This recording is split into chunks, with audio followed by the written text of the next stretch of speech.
Okay, so we right now we in the feast of unleavened bread. We just had the Passover, and I wanted to say how important it is to make sure that you observe it and you do your best to your ability. One of the things about the Passover is a shadow. Let me grab it. Romans chapter 12 and verse 4.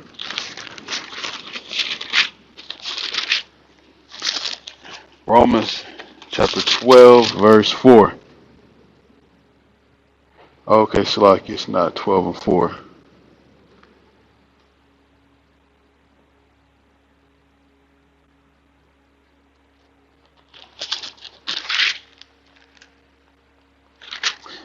15 and 4. Yep, Salakia. This is Romans chapter 15, verse 4. For whatsoever things were written aforetime were written for our learning, that we through patience and comfort of the scriptures might have hope. So the things that were written aforetime were written for our learning. So there's a lot of things that are in the scriptures that are examples of what and how we should conduct ourselves.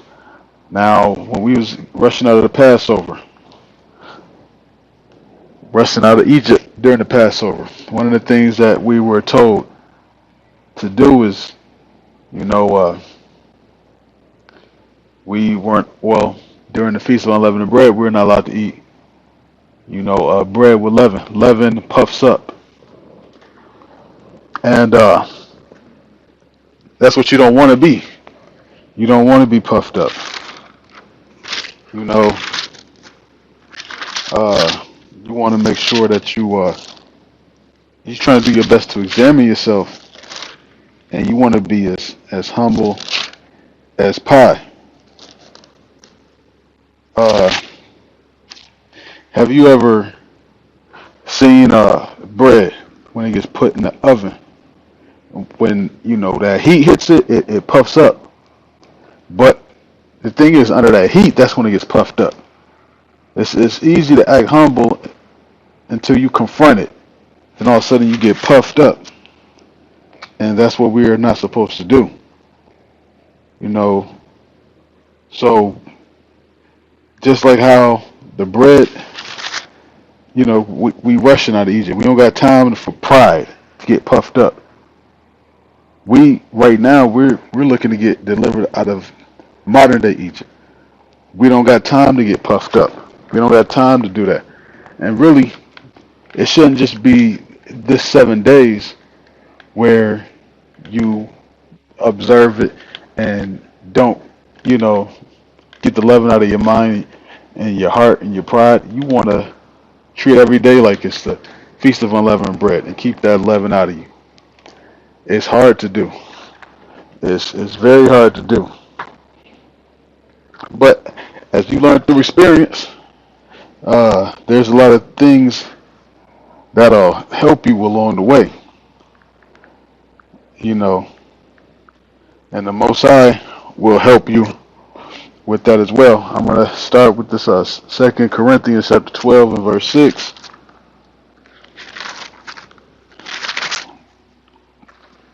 2 Corinthians 12 and 6. Matter of fact, let me start with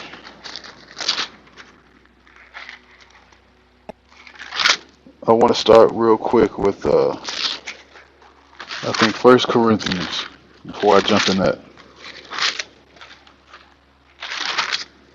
Yep, yep. First Corinthians chapter 8, verse 1. It says, "Now as touching things offered unto idols, we know that we all have knowledge. Knowledge puffeth up, but charity edifieth." So scripture talks about knowledge puffing up. You know a little something. All of a sudden you can't tell me nothing. I learned this. So naturally, you're going to get puffed up. It's just a constant fight, though. You're going to get, you learned a few scriptures, pipe down. It's not the end of the world. You still got a lot of more growing to do. When you in this thing, you knew when you were born again, you were a baby, And that's the best analogy that could be possibly of used. When you're born again, you're a child. You're a baby. You're a newborn. You look into, learn everything, absorb everything. You don't know anything. You're trying to imitate other people. Trying to learn how to walk. You know, but what happens is you get to the two. You grab your teeth. You eat a little bit. Then you get 2 years old, and that's what's famously known as the terrible twos. And the terrible two stages, they're wild and rambunctious. I mean, they're you can't control them. But guess what? After that, then they got to go back to that, child stage again. But that terrible two stage, yeah, they're going to be in that terrible two stage for a good little minute. You don't want to stay in that stage. You really don't, if you can avoid it altogether. But you're going to get puffed up.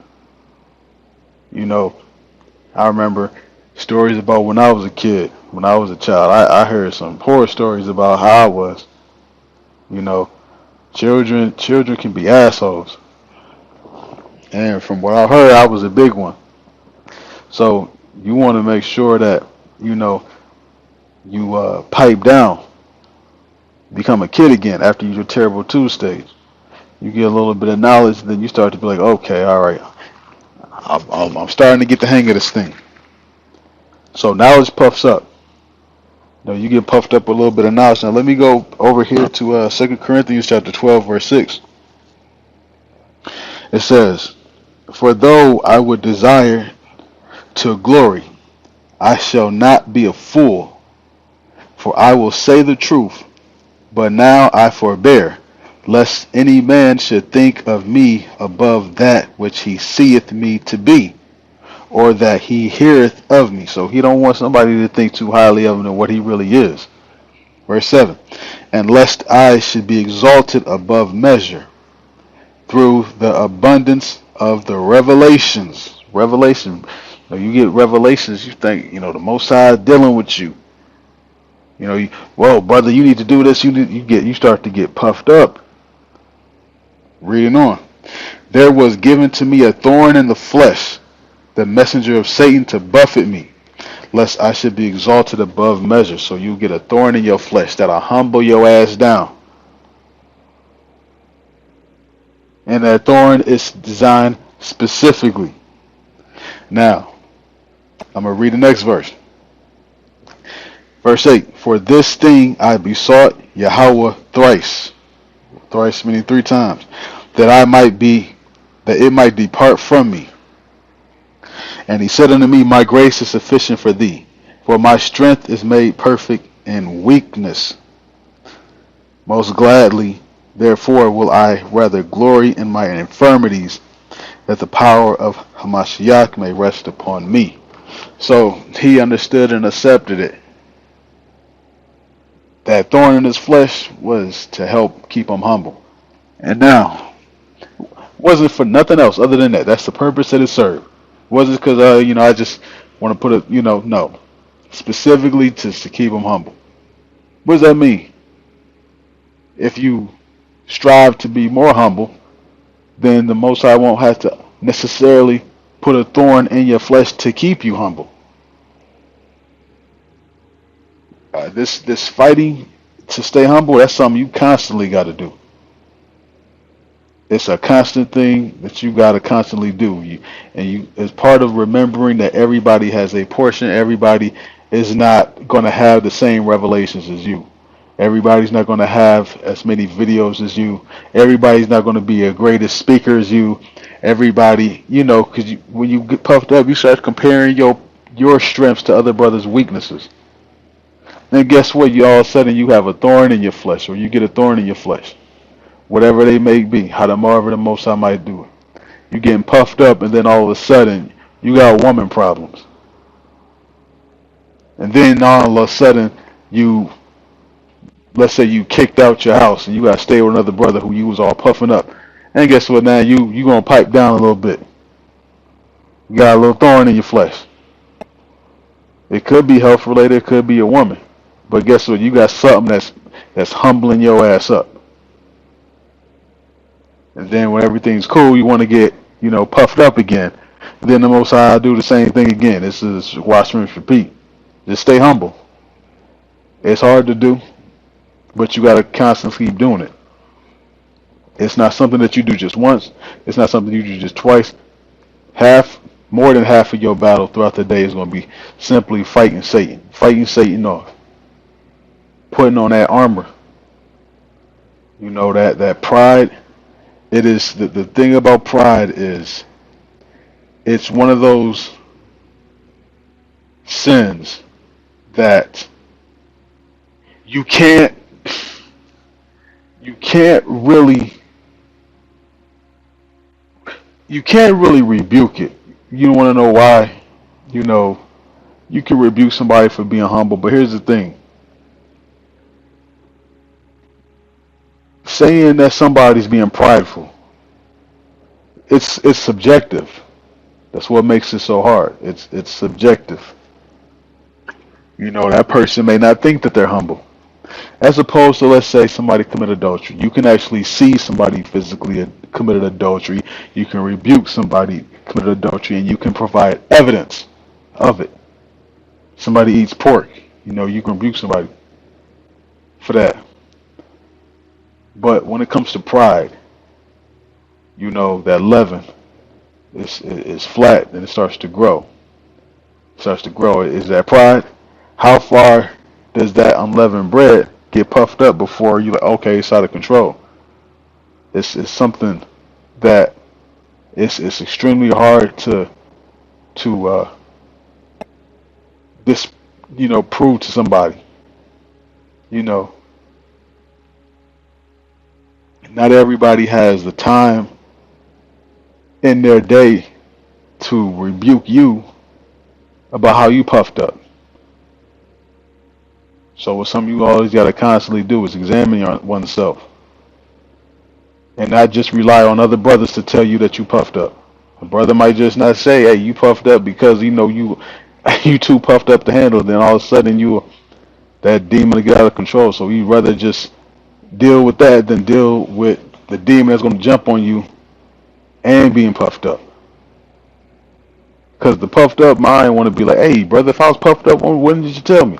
It don't work like that. It don't. Ideally, you would like for it to work like that, but it don't really always work like that. You know, you can get puffed up so easily. You gotta constantly be removing that leaven from out of you. And I know I want to give all praise and glory to Yahweh Bashem Yahushai, Bashem Kakwadash, double honors to elders G. Meshu well, peace, salutations, and shalom.